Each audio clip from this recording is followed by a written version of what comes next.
Hello दोस्तों, स्वागत है आपका अपने यूट्यूब चैनल रेलवे अपडेट में। कैसे हैं दोस्तों? आशा करता हूँ सब ठीक होंगे और अपनी प्रिपरेशन के अंदर जोरों शोरों से लगे हुए होंगे। देखिए दोस्तों, ये वीडियो होने वाला है आपका पोस्ट प्रेफरेंस को लेकर। जैसा कि बहुत सारे कैंडिडेट्स मेरे को कमेंट भी किए हैं और उनका क्वेरी भी है कि सर पोस्ट प्रेफरेंस को लेकर बड़ा कन्फ्यूजन है, तो एक बार क्लियर कर दीजिए। तो आपका जो पोस्ट प्रेफरेंस को लेकर जो कन्फ्यूजन है आज इस वीडियो के अंदर पूरा क्लियर हो जाएगा।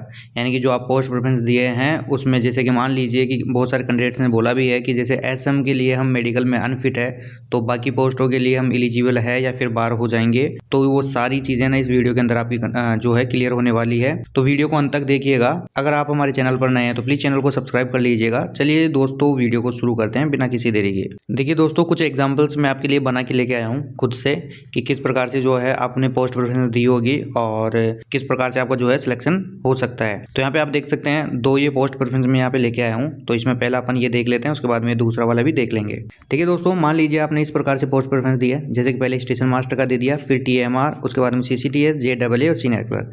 ये केवल मैं एग्जांपल के तौर पर लिया हूँ, जरूरी नहीं है कि किसी कैंडिडेट का इस प्रकार से मैच हो। मान लीजिए आपने अलग अलग भी दे सकते हैं, जैसे कि आपने पहले टीएमआर को दिया हो या फिर सीसीटीएस को दिया हो, तो आपका सबका जो डिफरेंस है, इसका कॉम्बिनेशन जो बनता है वो अलग अलग बहुत बार बनता है। तो यहाँ पे जो है आप देखेंगे कि आपका जैसे कि मान लीजिए जो कट ऑफ गई है, ये भी आपका रैंडम लिया हूँ मैं, किसी का कहीं से डाटा नहीं उठाया हूँ। तो यहाँ पे आपको समझाने के लिए ये लिया हूँ। तो मान लीजिए आपकी एसएम की जो कट ऑफ गई है वो फाइनल जो कट ऑफ बना वो 65 है, टीएमआर की 78 है, सीसीटीएस की 81 है। ये आप देख सकते हैं। इस प्रकार से मैंने लिखा है केवल आपको समझाने के लिए, ताकि आपका कंफ्यूजन दूर हो। यहाँ पे आपके मान लीजिए ओवरऑल जो मार्क्स आए हैं 75 है। अब यहाँ पे देखेंगे जो 75 है वो सभी के लिए सेम है।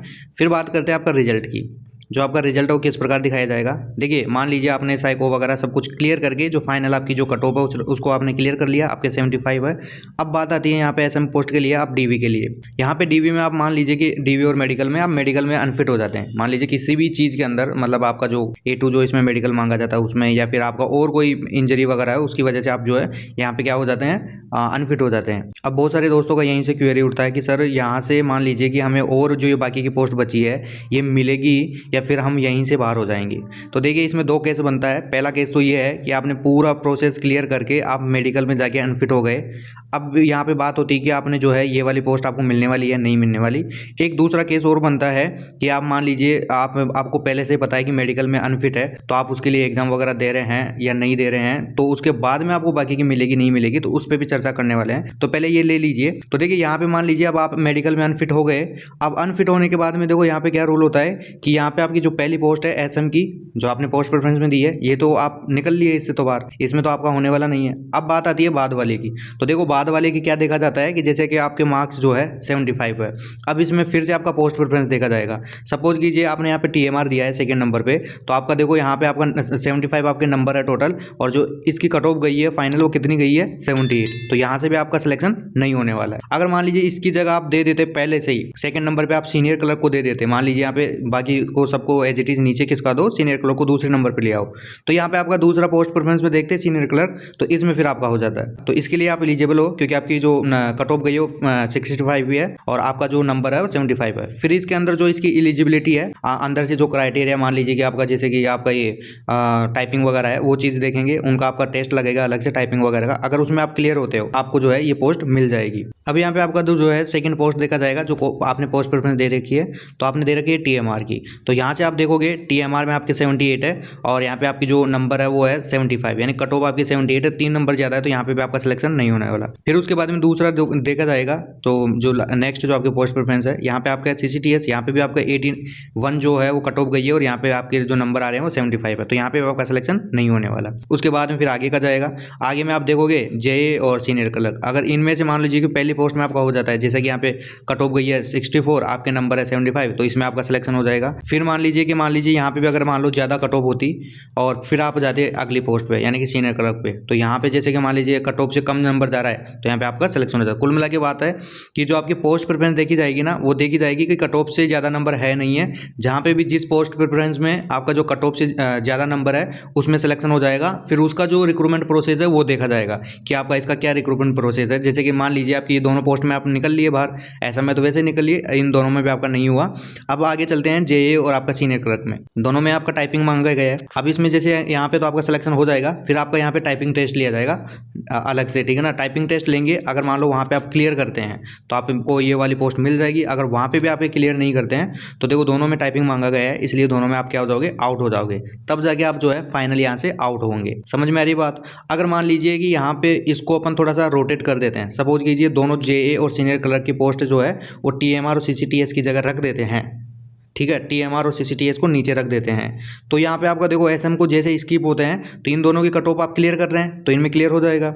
अगर मान लीजिए आप यहाँ पे टाइपिंग में फेल हो जाते हैं तो फिर ये दोनों पोस्ट भी आपकी निकल ली, इसमें भी आपका सिलेक्शन नहीं होने वाला। फिर आपका जो देखा जाएगा वो नीचे देखा जाएगा टीएमआर और सीसीटीएस में। सपोज कीजिए यहाँ पे 75 की जगह आपके पास नंबर होते हैं 80, समझ रहे हैं, यानी कि आपके जो टीएमआर में 75 के जैसे नंबर आए आपके, उसकी जगह मान लीजिए आपके 80 और कट ऑफ कितनी गई है 78, तो इसमें आपका फिर टीएमआर में हो जाता है। यानी कि चौथी पोस्ट पे जाके टीएमआर को अपन ने रखा ना नीचे, तो चौथी पोस्ट पे जाके आपका जो है टीएमआर में सिलेक्शन हो जाता। फिर टीएमआर में तो जैसे आपका जो है डीवी और मेडिकल ही होता है, इसके लिए आप डीवी और मेडिकल में जो आपका जो फिट होते तो आपको ये मिल जाती, अदरवाइज इसमें भी आप बाहर हो जाते। समझ रहे हो बात को, कहने का जो मैं आपको सेंस समझा रहा हूँ ना वो समझने की कोशिश करना कि आप जिस पोस्ट के लिए एलिजिबल रहोगे ना उसमें आपका हो जाएगा। बस आपका जो उसका क्राइटेरिया ना सिलेक्शन प्रोसेस का वो पूरा होना चाहिए। ऐसा नहीं कि आप ऐसा में अनफिट हो गए मेडिकल के अंदर तो आप बाकी पोस्टों के लिए भी अनफिट हो जाओगे, ठीक है ना। आपको दूसरी पोस्ट मिलेगी और ये ऐसा हुआ है, मैं मतलब ऐसे ओरली नहीं बता रहा हूँ, ये रेलवे का रूल भी है ऑफिशियली। और दूसरी बात यहाँ पे हमारे साथ ही जो हमारे से जो जूनियर बैच है उनके साथ ऐसा हुआ है कि जो एक लड़का था एसएम के लिए वो आया था पूरा साइको वगैरह सब कुछ क्लियर करके, और एसएम में उसका नहीं हुआ, साइको में अनफिट हो गया, तो बाद में फिर उसको ना ये टीटी की पोस्ट मिल गई थी। यहाँ पे अपन दूसरा एग्जांपल ले लेते हैं एक बार। यहाँ पे देखो देख लीजिए, मान लीजिए किसी ने पोस्ट प्रेफरेंस इस प्रकार से दी है और उनकी जो कट ऑफ गई है वो इस प्रकार से गई हुई है, ठीक है ना। आपकी जो नंबर है वो मान लीजिए कि 74 है, ओवरऑल जो है नंबर 74 है, और जो रिजल्ट है अब यहाँ पे देखते हैं। मान लीजिए आपने टीएमआर की दी, ठीक है ना। देखो यहाँ पे टीएमआर और आपका सीसीटीएस का जो रिजल्ट है वो बचा हुआ है, नहीं आता वो पहले, जब तक आपका जो है इनका रिजल्ट वगैरह नहीं आ जाए पूरा, तब जाके उसके बाद में इनका निकला जाता है। मान लीजिए किसी ने पोस्ट प्रेफरेंस ये वाली दी है और इनमें उनका सिलेक्शन नहीं होता है तो उसके बाद में आपका जो है अगर नंबर ज़्यादा है तो इनमें आपका नंबर आ जाता है। समझ रहे हो बात को। तो इसलिए क्या होता है ना कि ज़्यादा मतलब बच्चे भी मतलब ऐसे इसमें आउट नहीं होते हैं, जो उनका इनमें नहीं होता बाकी का इनमें हो जाता है। तो यहाँ पे देख लीजिए आपकी जो नंबर है वो 74 है, तो आप देखोगे टीएमआर की जो कट ऑफ गई है 80, तो इसमें तो आप ऐसे ही बाहर हो। आपकी सीसीटीएस की 85, तो इसमें भी बाहर हो। तो यहाँ से तो आपके नंबर कम है इसलिए आप क्या हो गए, बाहर हो गए।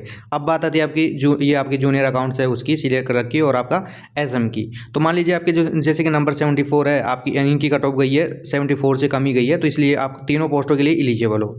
अब यहाँ पे आती है बात टाइपिंग की। तो देखो यहाँ पे भी आपने देखा होगा अभी जो प्रेजेंट में आपका जो एनटीपीसी का यानी कि कल 28 तारीख है, तो एनटीपीसी में आपकी जो साइको और टाइपिंग है बहुत सारे कैंडिडेट का दोनों है, यानी कि बहुत सारे कैंडिडेट्स है दोनों में क्या हो गए, क्वालिफाई हुए हैं। आप दोनों में क्वालिफाई हुए हैं।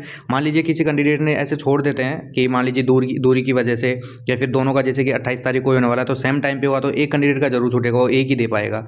तो एक दे पाएगा तो यहाँ से उसको थोड़ा नुकसान होने वाला है। अगर मान लीजिए अलग अलग डेट में होता ना तो वो दोनों चीज़ें देता, यानी कि साइको भी वो देता, टाइपिंग भी देता। मान लीजिए वो साइको में बाय द वे रह जाता है तो उसका टाइपिंग अगर क्लियर हो जाता है तो उसको टाइपिंग वाली पोस्ट मिल जाती है ना, और अगर वो टाइपिंग में रह जाता है साइको निकल जाती है तो उसको एसएम वाली पोस्ट मिल जाती।